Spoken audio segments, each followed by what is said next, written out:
Friends, आज हम बात करेंगे यस बैंक की। और आज हम इस वीडियो के माध्यम से प्रशांत कुमार के उस लेटेस्ट इंटरव्यू को डिस्कस करेंगे जिसमें उन्होंने आपके सारे प्रश्न जो आपके मन में उठ रहे हैं यस बैंक को लेकर, वो उनके बेबाकी से उन्होंने एक एक करके जवाब दिए। तो इस इंटरव्यू के माध्यम से आपको सारे आपके जो डाउट है वो क्लियर हो जाएंगे। तो उन्होंने बहुत ही जबरदस्त इंटरव्यू दिया है और उस इंटरव्यू के अंदर जो उन्होंने बातें कही है उससे आपके जो डाउट है वो सारे क्लियर हो जाएंगे। और अब तक का सबसे ये दमदार और जोरदार है उनका इंटरव्यू, जिसमें उन्होंने हर क्वेश्चन के अच्छे से आंसर दिए, जिसकी वजह से आपको भी समझ में आ जाएगा कि आगे यस बैंक का क्या भविष्य बन सकता है और कितना कॉन्फिडेंस है प्रशांत कुमार को यस बैंक की आगे सेहत को लेकर। जानेंगे इस वीडियो के माध्यम से, तो पूरा वीडियो देखिए, स्किप ना करें। जो आपके मन में प्रश्न उठ रहे हैं उनके सारे के सारे आंसर आपको इस वीडियो के माध्यम से मिल जाएंगे। लेकिन फ्रेंड, उससे पहले अगर आप पहली बार हमारे चैनल पे आए तो चैनल को सब्सक्राइब कर दीजिए, एक बेल आइकॉन दबा दीजिए। चलो फ्रेंड्स, वीडियो स्टार्ट करते हैं। मैं हूं आपका दोस्त SB दवे और हमारे अपने चैनल ऑनलाइन कमाई में आपका बहुत बहुत स्वागत है। फ्रेंड, जैसे कि आपको पता है, फ्राइडे के दिन यस बैंक के स्टॉक में गिरावट थी और गिरावट सिर्फ यस बैंक के स्टॉक में नहीं थी परंतु पूरे बाजार में गिरावट थी। सब जगह पे प्रॉफिट बुकिंग थी और बैंकिंग सेक्टर में भी गिरावट थी। PSU बैंक में तो बहुत ही जबरदस्त गिरावट थी, करीब 3.48% की गिरावट थी। और बैंक निफ्टी के अंदर फ्रेंड्स 1.31% की गिरावट थी और बैंक निफ्टी प्राइवेट के अंदर 1.32% की गिरावट थी। उसके बावजूद भी यस बैंक में मात्र 1.20% की ही गिरावट थी। तो सबसे कम गिरावट यस बैंक में थी और उसके पीछे वजह थी बहुत बड़ी बड़ी ब्लॉक डील। लगातार खरीदारी की जा रही है यस बैंक के अंदर और उसके पीछे वजह है बहुत ही कम प्राइस होना यस बैंक के शेयर की, क्योंकि जिस तरह से अब फिलहाल जो इसकी प्राइस है वो काफ़ी कम है और आने वाले समय में इसकी प्राइस में बढ़ोतरी होगी। और इसका सबूत मिलेगा आपको यस बैंक के MD और CEO प्रशांत कुमार के इंटरव्यू से। तो फ्रेंड्स, ज़रा हम उस इंटरव्यू के पॉइंट की तरफ चलते हैं। प्रशांत कुमार ने कहा है कि जब हमें बैंक का कंट्रोल मिला तो सबसे बड़ी जो मुसीबत थी वो हमारे पास 4 बड़ी मुसीबत थी। उन्होंने एक एक करके डिस्कस किया है। तो पहली थी सरकार की तरफ से गंभीर मुद्दे, यानी सरकार की तरफ से हमें बहुत सारे सजेशन दिए गए थे, बहुत सारे क्वेश्चन थे, उनके जवाब हमको ढूंढ के सरकार को देने थे। और सेकंड जो पॉइंट था वो था बैंक को कोई पैसा देने को तैयार नहीं था, यानी एक तरफ बैंक पूरी तरह से डूब चुकी थी और उसको फिर से खड़ा करना था, तो उसके लिए हमें पैसे की जरूरत थी, जबकि कोई भी यस बैंक को पैसे देने को तैयार नहीं था। और फ्रेंड, तीसरा जो पॉइंट था, बैंक द्वारा जो गलत तरीके से लोन बांटा गया था, जो बिना डॉक्यूमेंट को वेरीफाइड किए अनऑथोराइज तरीके से लोन बांट दिया गया था और उस संपत्ति का अब कोई वेरिफिकेशन नहीं हो पा रहा था, वो सबसे बड़ी हमारी मुसीबत थी। और फोर्थ जो पॉइंट था फ्रेंड, लगातार लोग अपना डिपॉजिट विड्रॉ कर रहे थे, यानी बैंक के ऊपर किसी को कॉन्फिडेंस नहीं था और इस तरीके से लोग लगातार अपने डिपॉजिट को विड्रॉ कर रहे थे। तो 4 बड़ी हमारे पास मुसीबत थी और जिसे हमको लड़ना था और उसके बाद उन 4 मुसीबत से बाहर निकल के हमें बैंक को फिर से खड़ा करना था। तो इन सवालों से निपटने के लिए सबसे पहले हमने अपने एम्प्लॉय का कॉन्फिडेंस बढ़ाया, क्योंकि जब बैंक डूबी तो सबसे ज़्यादा ग्राहकों का द्वारा परेशान बैंक के कस्टमर को ही किया गया था, उन्हीं को सबसे ज़्यादा हैरेसमेंट किया गया था। जो कस्टमर को जो तकलीफ मिली थी बैंक के डूबने की वजह से, उसका सारा खामियाजा हमारे बैंक के एम्प्लॉयज़ को ही भुगतना पड़ा। और सबसे बड़ा उनको डर था कि क्या अब हमारी नौकरी रहेगी कि नहीं रहेगी, क्या हमारा जॉब छूट जाएगा। तो उनको विश्वास में लेना बहुत ज़रूरी था।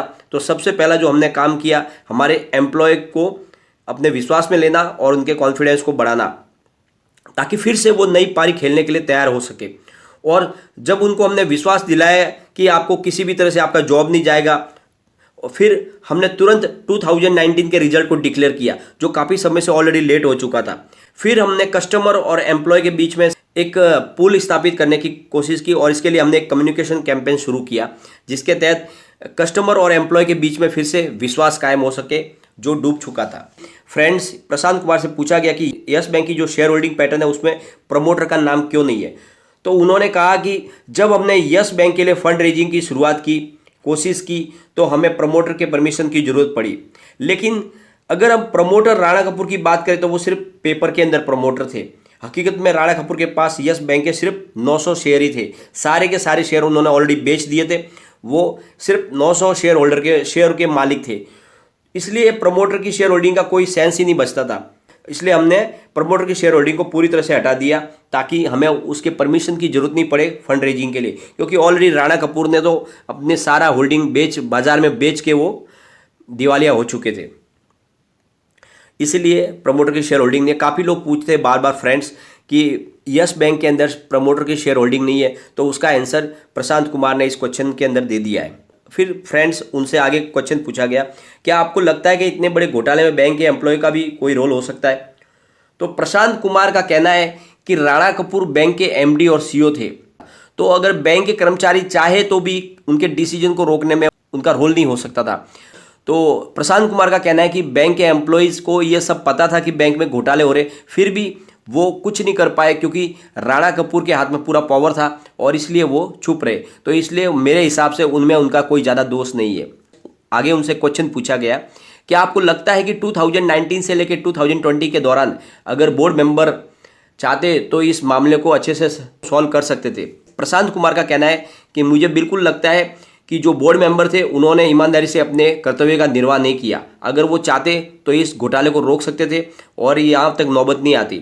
लेकिन मुझे पता चला है कि जब बोर्ड मीटिंग होती थी उस दौरान बहुत सारे झगड़े भी होते थे, यानी एक दूसरे एक बोर्ड के जो मेंबर थे उनकी एक दूसरे से तू में होती थी और इस वजह से ये मामला हर बार बिगड़ता था। तो आगे उनसे प्रश्न पूछा गया, क्या आपको नहीं लगता कि रिटेल इन्वेस्टर अपनी होल्डिंग की प्राइस घटने से निराश है और वो काफ़ी अपने आप को ठगा हुआ महसूस कर रहे हैं, और उनकी परेशानी को आप कैसे शांत करेंगे? फ्रेंड्स सबसे बड़ा जो क्वेश्चन है ये यही है, क्योंकि रिटेल इन्वेस्टर को लगता है कि जो हमारी प्राइस गिर चुकी है, प्राइस नीचे आ गई, क्या अभी वापस प्राइस मिल पाएगी कि नहीं? तो उसका भी आंसर प्रशांत कुमार ने दिया है। तो प्रशांत कुमार का कहना है, फ्रेंड्स मेरा मानना है कि उन्हें धैर्य से काम लेना चाहिए। हम सबको इस बात का ध्यान रखना चाहिए कि बैंक डूबने के बाद फिर से खड़ी हुई है, और हमारे साथ दूसरी सबसे बड़ी जो मुसीबत ये हुई कि जिस दौरान हमारी बैंक ने फिर से शुरुआत की उसी दौरान कोरोना महामारी शुरू हो गई और जिसने हमारी लोन बुक पर काफ़ी असर डाला। लेकिन उसके बावजूद भी हमने लास्ट 3 क्वार्टर जो है उसमें रिजनेबल अमाउंट में ऑपरेटिंग प्रॉफिट जनरेट किया है, और अगले 1 वर्ष के लिए हमारे यह प्रयास है कि कोई भी क्रेडिट कॉस्ट है तो उसको हम वसूल करने पर ध्यान देंगे। साथ में हमें जो ऑपरेटिंग प्रॉफिट मिलेगा उसे हम अपने शेयर धारकों को बांटने की कोशिश करेंगे, लेकिन फिलहाल उन्हें धैर्य से काम लेना चाहिए। तो फ्रेंड्स उन्होंने एक बहुत बड़ी बात कही है कि आने वाले समय में जो भी बैंक को प्रॉफिट होगा उसको शेयर होल्डर के साथ बांटा जाएगा। तो आने वाले समय में बैंक डिविडेंड दे सकती है, ऐसा इशारा प्रशांत कुमार ने किया है। यानी बैंक चाहती है, साथ में एमडी प्रशांत कुमार भी चाहते हैं कि जो लॉस हुआ है शेयर धारकों को उनको कोई उनका मुआवजा मिले। तो बैंक अपनी तरफ से पूरी कोशिश कर रही है कि आने वाले समय में उनको उनका मुआवजा दिया जाएगा। जिस तरह से भी बैंक प्रॉफिट में आएगी तो उस प्रॉफिट के हकदार शेयर होल्डर भी बनेंगे। तो बहुत बड़ी उन्होंने बात कही है, लेकिन साथ में उन्होंने ये कहा है कि आपको अब धैर्य से काम लेना चाहिए, क्योंकि बैंक ने फिर से नई शुरुआत की है और इसलिए थोड़ा सा समय उनको देना होगा। और कोशिश वो कर रहे हैं कि जो भी हमारा जो पुराना जो हमारा एनपीए कहते हैं उसको हम वसूल करने की पूरी कोशिश करेंगे। जितना से ज़्यादा होगा हम पैसा वसूल करेंगे और वो पैसा शेयर होल्डर को बांटा जाएगा। तो बहुत ही ज़्यादा राहत देने वाली बात कही गई है प्रशांत कुमार की तरफ से। और अंत में उनसे पूछा गया एक प्रश्न, क्या आपने लोन की एक्यूरेट अमाउंट को कैलकुलेट किया है जो सुप्रीम कोर्ट के आदेश के बाद बढ़ सकती है? सबसे बड़ा जो क्वेश्चन है बैड लोन का, जिसको दिखा के बार बार यस बैंक के प्राइस को गिराया जा रहा है। सबकी तरफ से कहा जा रहा है कि यस बैंक के पास बहुत सारा बैड लोन है, यानी उसकी एसेट क्वालिटी यस बैंक की खराब है। इसी के क्वेश्चन के आंसर में प्रशांत कुमार ने क्या जवाब दिया उसको भी जान लेते। तो फ्रेंड्स प्रशांत कुमार का कहना है कि उसमें अभी कोई भी क्लियरिटी नहीं है, क्योंकि हमें नहीं पता कि सुप्रीम कोर्ट की ओर से क्या फैसला आ सकता है। अगर सुप्रीम कोर्ट फिर से हमें एसेट की वैल्यूएशन निकालने की कहती है, यानी जो हमारी जो दूसरी जो हमारे पास जो भी प्रॉपर्टी है उस प्रॉपर्टी रिवैल्यूएशन करने के लिए अगर हमको सुप्रीम कोर्ट कहती है तो हम फिर एक्यूर्ड इंटरेस्ट को रिवर्स करेंगे। तो उन्होंने ये एक तरीका बताया कि हम एक्यूर्ड इंटरेस्ट को रिवर्स करेंगे।